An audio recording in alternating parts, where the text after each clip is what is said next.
I've had the pleasure of spending a lot of time with you in the last few weeks because I'm learning more and more about the airport. And it was last week, I think, right? It's been a long week. I got to go and tour and to see where all the new changes are going to be. And we did take a little turn around the parking lot. So I do appreciate that. I'm curious, what is the revenue generated from all the parking lots at the airport?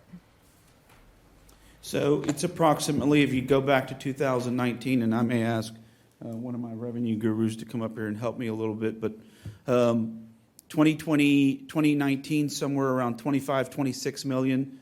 2020 and 2021 took some deep hits because of COVID, and then 2022 will end up somewhere around 25, and 2023, 26.7. There you go.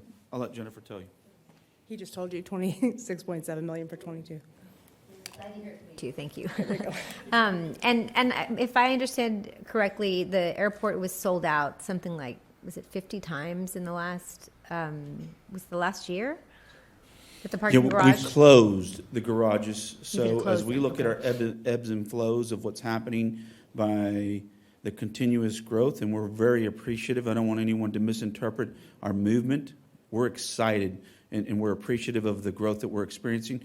We just want to plan accordingly, and we want to be on the offense and not on the defense. This is another opportunity for us to look at this.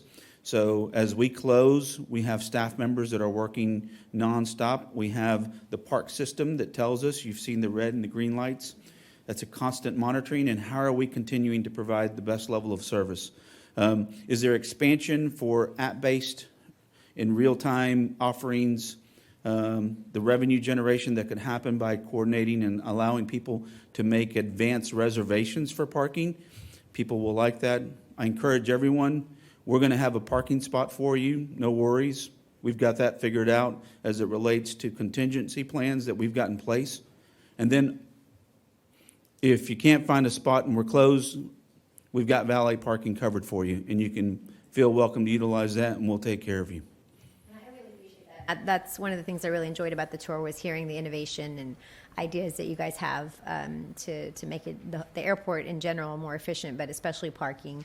I will say, as many airports as I've been across the country, that we have a great parking facility. I really do love the red and green lights. I think it saves a lot of time, especially when you're in a hurry trying to catch a plane. So I do appreciate that.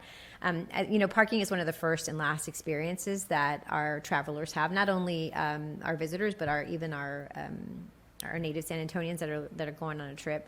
And the best parking experiences are the most seamless ones. And I think that's where that's a challenge, but that's also where I think we're the innovation and the ideas that you have are going to be really helpful. I do have a question about special needs. It actually came to me from a group who mentioned, as we talk about taxis, that is there a separate place for people who call a taxi who have special needs to be able to go and get that taxi? Yes, ma'am. So Okay. as it relates, I just received the information, Councilwoman Villagran. So the taxi increases are not associated with any of the fees at the airport. So there's no increases to that. As it relates to accessibility, we have that available. So we have taxis readily available at the staging lot, and we have locations where they can come in. As a matter of fact, they have a preferred area where they drive into the airport adjacent to the curb to eliminate any accessibility issues they might have. But there's a specific place that a person that has accessibility requirements can go to catch that specific Yes, kind ma'am. of taxi. In addition to that, we have staff. Our ground transportation representatives are standing by 24/7 to assist any passengers as they exit out of those doors with any accessibility issues to assist them as well. Okay, great. And then a few questions just to clarify. How does the program align with the terminal development program? And just say we built a new facility or transportation, will those be transferable? Yes, I mean, they will be, to keep it as simple as possible. And as you look at today, we're sitting on 24 gates, expanding to 27 gates by the end of this year, another 5 gates as we, compete for the NOFO that's going to come out and continue to grow that capacity. The addition, if all goes well, as we finish advanced terminal planning by 2028, How many gates will that add? Additional square footage, additional roadway area, additional parking garages that need to be added to the complex as well. That will be in alignment with the demand that we receive it to the airport. Well, again, I'm really grateful for the work of course, you and the committee and everybody's done on the master plan, and I'm excited to see those things execute. And that isn't just, of course, we think airport, we think flying in and out, but a big part of it is parking. So I really appreciate that. Thank you. Total team effort. Thank you. Thank you.